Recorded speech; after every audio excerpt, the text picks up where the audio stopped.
தொழில் விஷயங்கள், வேலை விஷயத்துல நிறைய மாற்றங்கள் வரப்போகுதுங்கிறது தெரிஞ்சுக்குங்க. குறிப்பா ராகு திசை நடக்கிறவங்களுக்கு.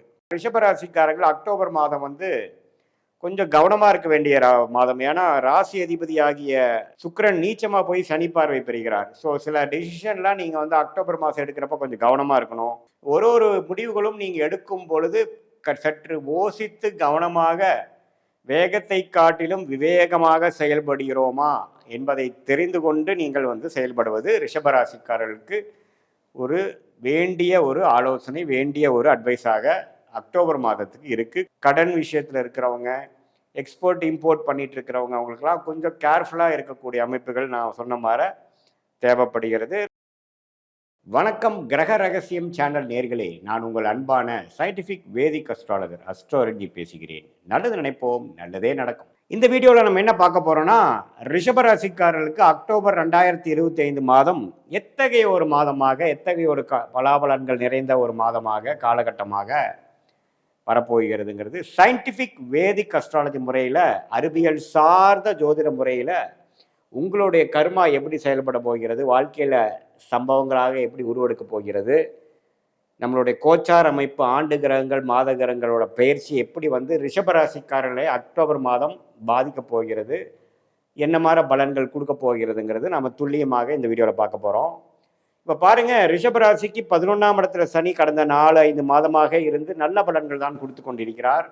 அதே சமயத்தில் 2ஆம் இடம் என்று சொல்லப்படுகிற குடும்ப தன வாக்குஸ்தானத்திலும் குரு இருந்து நல்ல ஒரு பலன் 8ஆம் வீட்டுக்கு கனெக்ட் ஆகி வெளிநாடு, வெளி மாநிலம், கூட்டு தொழில், அது மாதிரி சில விஷயங்கள், ஷேர் மார்க்கெட், லாட்ரி மூலமாக ஸ்பெக்குலேட் பண்ணுறது, முதலீடுகள், அடுத்தவங்களுடைய பணம், இது மாதிரி ஒரு விசித்திரமான சில அமைப்புகளை கொடுக்கக்கூடிய அமைப்பு வந்து டிராவலிங், அதெல்லாம் நிறைய கொடுக்கக்கூடிய அமைப்பு. குரு 2ஆம் இடத்திலிருந்தும் சனி 11ஆம் இடத்திலும் நல்ல பலன்கள் தான் கொடுக்குறார். ஆனால் ராகு கேது பாருங்க, ராகு 10ஆம் இடத்திலும் கேது 4ஆம் இடத்திலும் இருந்து வேலை தொழிலில் நிறைய மாற்றங்கள் கொடுக்குறார். தொழில் வேலையில் பார்த்தீங்கன்னா நீங்கள் பண்ணிட்டு இருக்கிறதுல ஒரு குழப்பம், மாறுதல், ஒரு இடத்துல விட்டு ஒரு மாறுறது. இந்த வருஷம் ஃபுல்லாக 18 மாதங்கள் பார்த்தீங்கன்னா ராகு வந்து 10ஆம் இடத்திலும் கேது 4ஆம் இடத்திலும் இருக்கும் பொழுது, ராகு கேதுகள் எந்த ஆக்சிஸில் இருக்காங்களோ அதில் வந்து அவங்க ஆக்டிவேட் பண்ணுவாங்க. அதில் வந்து நிறைய கர்மாவை செயல்படுத்துவாங்க. ஸோ தொழில் விஷயங்கள், வேலை விஷயத்தில் நிறைய மாற்றங்கள் வரப்போகுதுங்கிறது தெரிஞ்சுக்குங்க. குறிப்பாக ராகு திசை நடக்கிறவங்களுக்கு, ரிஷபராசிக்காரர்களுக்கு. ஆனால் சனியின் சஞ்சாரமும் குருவின் சஞ்சாரமும் தப்பில்லை. ஆனால் ராகு குருவின் பார்வை பெறுவதனால பெரிய பாதிப்பும் இல்லைங்கிறது தெரிஞ்சுக்கணும். அதே சமயத்தில் மாத கிரகம் என்று சொல்லப்படுகிற ராசி அதிபதியாகிய சுக்கிரன் இதுவரை 4ஆம் இடத்துல இருந்து 5ஆம் இடத்துக்கு வரார், நட்பு வீட்டுக்கு வரார். என்னதான் நீச்சமாக போனாலும் தப்பில்லை, ஓரளவுக்கு அவருக்கு பிடித்த 5ஆம் இடத்துக்கு வருகிறார். அதே சமயத்தில் 2வது வாரத்திலிருந்து புதன், ராஜயோக அதிபதி புதன் வந்து 6ஆம் இடத்துக்கு போய் குரு பார்வை பெறுகிறார். ஸோ 6ஆம் இடங்கிறது என்ன, கொஞ்சம் ஒரு கடன் வாங்குறது, வெளியூர்களை போகிறது, குடுக்கல் வாங்கல பிரச்சனை. அதே சமயத்தில் கொஞ்சம் அடுத்தவங்களோட பணமும் வரும். ஏன்னா குருவின் பார்வை பெறுகிறார் இல்லையா. ஸோ ஒரு இம்போர்ட் எக்ஸ்போர்ட் பண்ணுறது, வெளிநாடு போகிறது, குடுக்கல் வாங்கல், லாட்ரி, ஸ்டார் மார்க்கெட், ஒரு டாப் அப் லோன் வாங்குறது, அது மாதிரி பல விஷயங்களை கொடுக்கக்கூடிய அமைப்புகள் இருக்குது. ஸோ சுக்கிரன் 5க்கு வரார், புதன் 6க்கு போகிறார். அதே சமயத்தில் செவ்வாய்ங்கிற கிரகம் 7ஆம் இடத்துல இருந்து கடைசியில் தான், மாதத்தின் கடைசியில் 7ஆம் இடத்துக்கு போகிறார். ஸோ இது எத்தகைய ஒரு விஷயத்தை காட்டுதுன்னு பார்த்தீங்கன்னா, ரிஷபராசிக்காரர்கள் அக்டோபர் மாதம் வந்து கொஞ்சம் கவனமாக இருக்க வேண்டிய மாதம். ஏன்னா ராசி அதிபதி ஆகிய சுக்கிரன் நீச்சமாக போய் சனி பார்வை பெறுகிறார். ஸோ சில டெசிஷன்லாம் நீங்கள் வந்து அக்டோபர் மாதம் எடுக்கிறப்ப கொஞ்சம் கவனமாக இருக்கணும். ராசி அதிபதியை நீச்சமாக போய் சனி பார்வை பெறுகிறார். 5ஆம் வீடுங்கிற குழந்தை பாவம், தனஸ்தானமாக வந்து 6க்கு போகிறார். ஸோ அதனால் கடன் படுதல், குழந்தைகள்னால சில மெனக்கெடுதல், குழந்தைகளுக்கு உடல் நலத்துக்காக சில செலவு பண்ணுறது, தேவையில்லாத செலவுகள், அனாவசியமான குடுக்கல் வாங்கல் பிரச்சனை, இதெல்லாம் கொடுக்கறதுக்கு வாய்ப்புகள் உண்டு. அவர் போய் செவ்வாயோட சேர்றார், அதுவும் சரியில்லை புதன். அதே சமயத்தில் சூரியன் பார்த்தீங்கன்னா அவரும் 6க்கு போய் நீச்சமாக போகிறார். ஸோ 4ஆம் இடமும் நீச்சமாக போகுது. ஸோ இடம், வீடு, வண்டி, வாகனமெல்லாம் கொஞ்சம் பார்த்துக்கணும். தேவையில்லாமல் லோன் போகக்கூடாது. குடுக்கல் வாங்கலில் பார்த்துக்கணும். இதே மாதிரி உறவுகள் விஷயத்தில், உங்களுடைய குடும்பத்தில் இருக்கக்கூடிய மனைவினா கணவர், கணவனா மனைவி, பெற்றவங்க, பெற்றோர்கள், கசின்ஸு, உங்களுடைய பிளட் ரிலேஷன்ஷிப்ஸு, சகோதரர்கள், இவங்களோடையெல்லாம் கொஞ்சம் நட்பு பாராட்ட வேண்டும். சில பிரச்சனைகள் வந்து போகலாம், சில மனக்குறைகள், சில கருத்து வேறுபாடுகள், இதெல்லாம் வரக்கூடிய வாய்ப்புகள் இருக்குது. நம்ம வந்து எடுத்தமா கவுத்தமானு செய்யக்கூடிய ஒரு காலமாக இந்த ரிஷபராசிக்காரருக்கு அக்டோபர் மாதம் இல்லை. நம்பர் 1 ரீசன் வந்து ராசி அதிபதி நீச்சமாக போகிறார். நீச்ச பங்கம் ஆகிறாரா? நீச்ச பங்கம் ஆகிறார், ஆனால் அது முழு பங்கம் இல்லை. சனியின் பார்வை பெறுகிறார். குரு பார்வை பெறுகிறாரா? இல்லை. அதே சமயத்தில் 5ஆம் வீட்டு அதிபதி 6க்கு போகிறார், 4ஆம் வீட்டு அதிபதி 6க்கு போகிறார், நீச்சமாகிறார். என்னதான் குரு பார்வை இருந்து பெரிய பிரச்சனைகள் கொடுக்கலைன்னாலும் ஒரு முடிவுகளும் நீங்கள் எடுக்கும் பொழுது சற்று யோசித்து கவனமாக, வேகத்தை காட்டிலும் விவேகமாக செயல்படுகிறோமா என்பதை தெரிந்து கொண்டு நீங்கள் வந்து செயல்படுவது ரிஷபராசிக்காரர்களுக்கு ஒரு வேண்டிய ஒரு ஆலோசனை, வேண்டிய ஒரு அட்வைஸாக அக்டோபர் மாதத்துக்கு இருக்குது. குறிப்பாக சொல்ல வேணுமானால் அக்டோபர் 2nd வீக்லேருந்து கோச்சார் அமைப்பில் இருக்குது.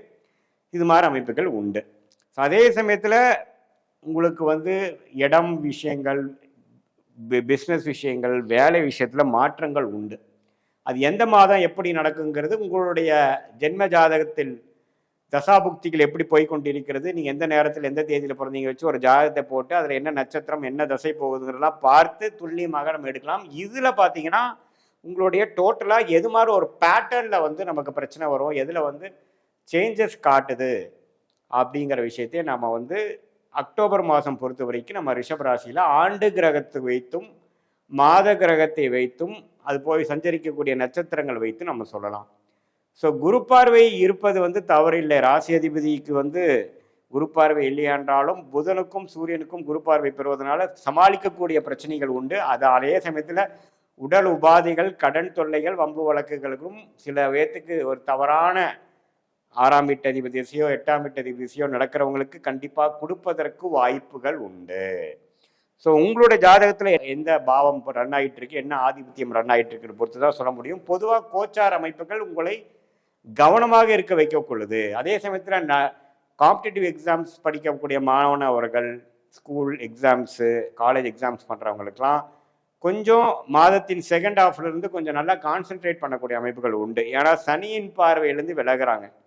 ஸோ படிக்கிறவங்க, அது மாதிரி விஷயத்தில் இருக்கிறவங்க, பண விஷயத்தில் போக்குவரத்தில் இல்லாமல் படிப்பு டெக்னிக்கல் துறையில் இருக்கிறவங்களுக்குலாம் வந்து நல்ல டெவலப்மெண்ட் உண்டு. ஏன்னா குருவின் பார்வை சூரியன் புதன் மேலே உழுகிறனால ஓரளவுக்கு கிளாரிட்டியும் கான்சென்ட்ரேஷன் கிடச்சி எக்ஸாம்ஸில் வந்து பாஸ் பண்ணி நல்லா காம்படிட்டிவான சில ஸ்கோர்ஸ் எடுக்கக்கூடிய அமைப்பு வந்து ரிஷபராசிக்காரர்களுக்கு கட்டாயம் உண்டு.